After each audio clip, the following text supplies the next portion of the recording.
ficilada dadku badanaa saameyn inaguma yeeshaan ee waxaa badanaa saameyn inagu yeesha kan yidhi inagana yaabiyaa. noloshu waa buuq, maalmuhuna waa safxadihii, aroor welibana waxaa inoo daah qaadmaysa safxad ka mida buuggaasi. quluubta waxaa u daahirnimo badan 3: qof qalbigiisu ku xidhan yahay alle, qof mar waliba ku mahadiya waxa eebbe xaggiisa ka ahaaday, iyo qof u laabta xagga rabbigii mar waliba oo uu ciriiri dareemo. dadka waxaa ugu farxad iyo dhoolbirba badan kan marka uu maqla adinka salaada ooga kadibna guta waajibaadkiisa.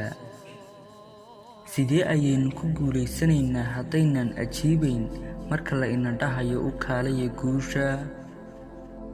حي على الفلاح.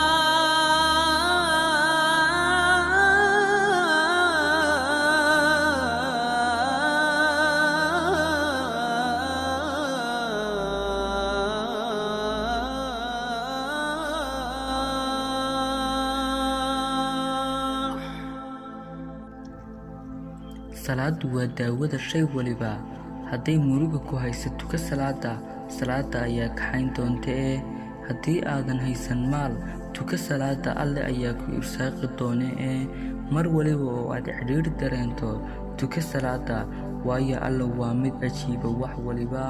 haddii kaa soo daahaan wax waliba oo aad alle ka baridaa, ogow in meel ka khayr badan lagaaga abaalmarin doono. والسلام عليكم ورحمة الله وبركاته.